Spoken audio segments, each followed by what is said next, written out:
আসসালামু আলাইকুম রহমতুল্লাহি ওয়াবারাকাতুহু। কোন কাজগুলো আপনার নেক আমল নষ্ট করে দিচ্ছে আপনি কি তা জানেন? আসসালামু আলাইকুম ওয়া রাহমাতুল্লাহি ওয়া বারাকাতুহু। প্রিয় দর্শক, আজকে আমরা মানুষের এমন কিছু কাজ নিয়ে আলোচনা করব যেগুলি নেক আমল নষ্ট করে দেয়, নেক আমলের সব নষ্ট করে দেয়, নেক আমলের সব নষ্ট করে আমাদেরকে পরকালে একেবারে নিঃস্ব করে দেয়।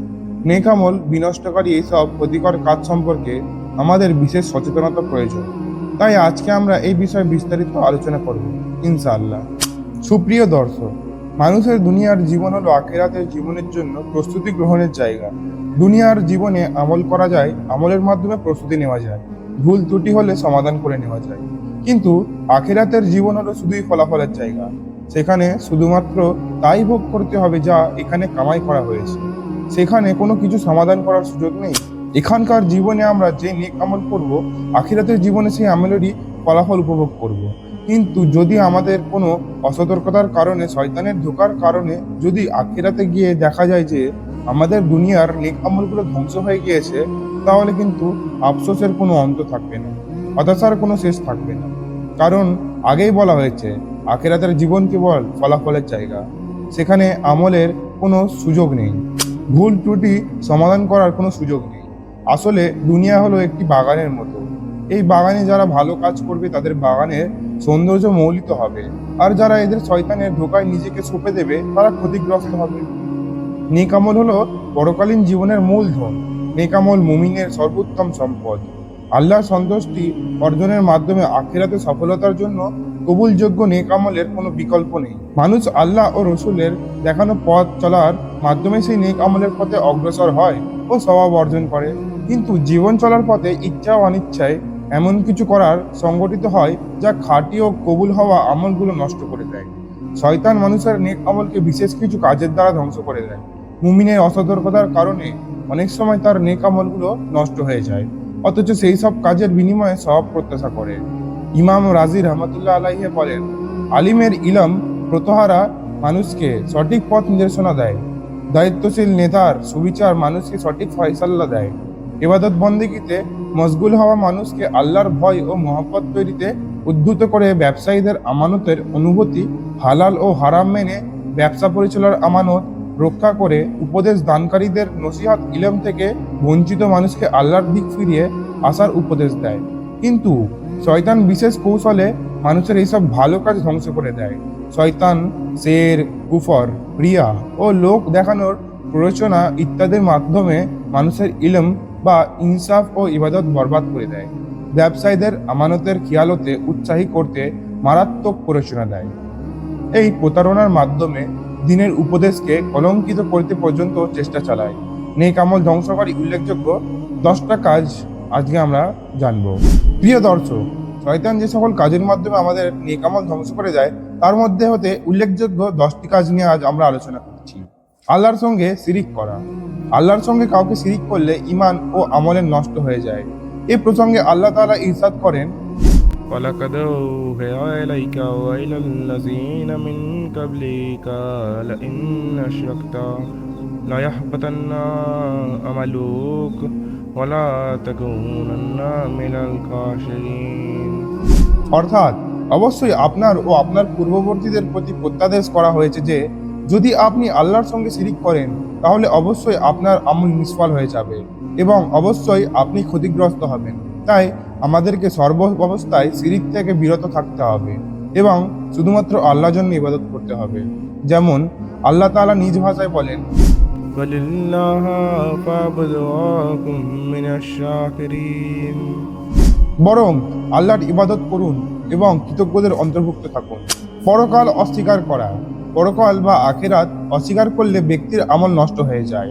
আল্লাহ তাআলা পবিত্র কোরআনে বলেছেন, والذين كذبوا بآياتنا ولقاء الآخرة حبطت أعمالهم هل يجزون إلا ما كانوا يعملون। অর্থাৎ যারা আমার নিদর্শন ও আখিরাতের সাক্ষাৎ অস্বীকার করে তাদের আমল নিষ্ফল হয়ে যায়। তারা যা করে সে অনুযায়ী তাদের প্রতিফল দেওয়া হবে। দিন ইসলাম অপছন্দ করা।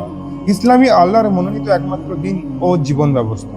তাই ইসলাম অপছন্দ করার কোনো নিজের আমল বিনিষ্ট করা মহান আল্লাহ এই সম্পর্কে বলেছেন। ذلك بأنهم كارهوا ما أنزل الله فأحبط أعمالهم। অর্থাৎ এটা এজন্য যে আল্লাহ যা অবতীর্ণ করেছেন তারা তা অপছন্দ করে, সুতরাং আল্লাহ তাদের আমল নিষ্ফল করতে দেন। আল্লাহর অপছন্দীয় কাজ করা, মানুষ যদি জেনে শুনে এমন কোনো কাজ করে যা আল্লাহ অপছন্দ করেন, অথবা মানুষের কাজকর্মে যদি মনে হয় যে আল্লাহর পছন্দ অপছন্দের বিষয়ে তার কোনো গুরুত্ব নেই, আগ্রহ নেই, তাহলেও মানুষের আমল নষ্ট হয়ে যায়।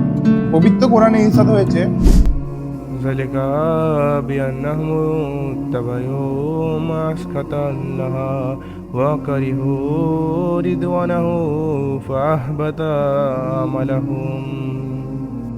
অর্থাৎ এটা এজন্য যে তারা সেই সব বিষয় অনুসরণ করে যে আল্লাহর অসন্তোষ জন্মায় এবং তারা আল্লাহর সন্তুষ্টিকে অপ্রিয় গণ্য করে, ফলে তিনি তাদের আমল নিষ্ফল করে দেন। দিনী কাজে বাধা দেওয়া, দিনী কাজে বাধা দিলে মানুষের আমল নষ্ট হয়ে যায়। পবিত্র কোরআনে ইরশাদ হচ্ছে, إن الذين كفروا وصدوا عن سبيل الله وسكوا الرسول من بعد ما تبين لهم الهدى لن يضروا الله شيئا وسيحبط عملهم। অর্থাৎ যারা কুফরি করে এবং মানুষকে আল্লাহর পথ থেকে নিবৃত্ত করে এবং নিজেদের কাছের পথের দিশাভক্ত হওয়ার পরও রসুলের বিরোধিতা করে, তারা আল্লাহর কোনো ক্ষতি করতে পারবে না, বরং তিনি তাদের আমল নিষ্ফল করে দেবেন। রিয়া বা প্রদর্শন প্রিয়তা নেক কাজের একমাত্র উদ্দেশ্য হবে আল্লাহর সন্তুষ্টি, কিন্তু যখন কেউ আল্লাহর পরিবর্তে মানুষের প্রশংসা ও পুরস্কার কামনা করে তখন তার নেক আমল নষ্ট হয়ে যায়।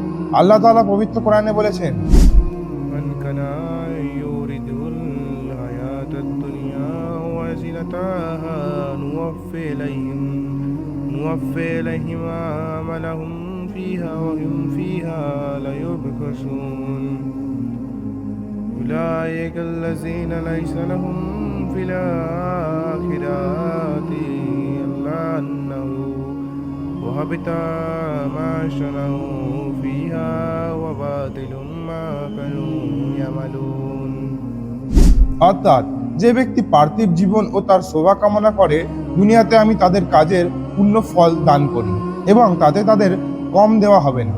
তাদের জন্য পরকালে অগ্নি ছাড়া অন্য কিছু নেই এবং তারা যা করে পরকালে তা নিষ্ফল হবে, আর তারা যা করে তা তো নিরর্থক। প্রিয় দিনী ভাই ও বোনেরা, মুমিনের জীবনে সবচেয়ে ক্ষতিকর বিষয় হলো রিয়া, লৌকিকতা, ভূমিতা। ইমাম নাববী রহমতুল্লাহ আলাইহি বলেন, লৌকিকতা আমল নষ্টকারী, আল্লাহ তাআলা নৌহপট্ট এবং মুমিন ব্যক্তির মাঝে লৌকিকতা দূরত্বের কারণ হয়ে দাঁড়ায়। এমনকি লৌকিকতাকে শিরক তুল্য গণ্য করা হয়। তাই রাসূলুল্লাহ সাল্লাল্লাহু আলাইহি ওয়াসাল্লাম এ বিষয়ে উম্মতকে সাবধান করে গিয়েছেন। কাজী ফুদাইল ইবনু আয়াজ রহমতুল্লাহ আলাইহি বলেন, মানুষের কথা ভেবে আমল পরিত্যাগ করা রিয়া বা লৌকিকতা, আর মানুষের কথা ভেবে আমল করা শিরিক। আর এত ভয় থেকে আল্লাহ পাক দয়া করে তোমাকে মুক্ত রেখে যে আমলের তৌফিক দিন, তাই হচ্ছে খাঁটি আমল। আলী রাদিয়াল্লাহু তাআলা আনহু বলেন, লৌকিকতার চিহ্ন তিনটি: একাকী থাকলে অলস পড়ে থাকে, কিন্তু লোক সমাজের সামনে আসতে কর্মবীর হয়ে যায়, তার কাজের প্রশংসা করলে কাজ বাড়িয়ে দেয় এবং তার কাজের সমালোচনা করলে কাজ কমিয়ে দেয়। রিয়া ও লৌকিকতা সম্পর্কে আল্লাহ তাআলা বলেন, لا تحسبن الذين يفرحون بما أتوا ويحبون أن يحمدوا بما لم يفعلوا فلا تحسبنهم بمفازة من العذاب ولهم عذاب أليم। অর্থাৎ যারা আপন কর্মে সন্তুষ্ট এবং যা করেনি তার জন্য প্রশংসা চায়, এ জাতির লোকদের বিষয়ে এরূপ ধারণা করো না যে তারা শাস্তি হতে বিভক্ত হবে, বরঞ্চ তাদের জন্য রয়েছে যন্ত্রণাদায়ক শাস্তি। লৌকিকতা ইসলামের দৃষ্টিতে বর্জনীয়, নিন্দনীয় স্বভাব। মুমিন কখনো কবর বা ভূমিতা করি হন না। মুমিন কখনো লোকপ্রিয়তার জন্য আমল করে না, এটা মুনাফিকের স্বভাব। রিয়াকালের অশুভ পরিণতির বর্ণনায় হাদিসে পাক ইরশাদ হচ্ছে, যে লোক অন্যদেরকে লৌকিকতা করে নিজের আমলের কথা বলে বেড়ায়, তার সৃষ্টি সবকিছু শ্রবণকারী আল্লাহ পাক শুনে নেন আর এর শাস্তি স্বরূপ তাকে ছোট ও অপমানিত করেন। আল্লাহর প্রতি অমূলক ধারণা করা।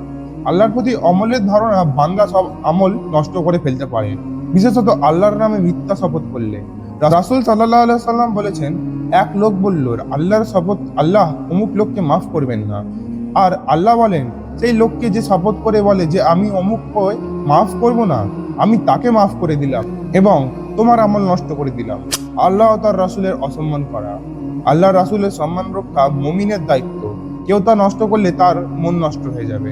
ইরশাদ হচ্ছে, يا أيها الذين آمنوا لا ترفعوا أصواتكم فوق صوت النبي ولا تجهروا له بالقول كجهر بعضكم لبعض أن تحبط لهم وأنتم لا تشعرون। অর্থাৎ, হে মুমিনরা, তোমরা নবীর কণ্ঠস্বরের উপর নিজের কণ্ঠস্বর উঁচু করো না এবং নিজেদের মধ্যে যেভাবে উচ্চস্বরে কথা বলো তার সঙ্গে সেরূপ উচ্চস্বরে কথা বলো না, কেননা এতে তোমাদের অজ্ঞাত স্বরে তোমাদের আমল নিষ্ফল হয়ে যাবে। উপকার করে খোঁটা দেওয়া।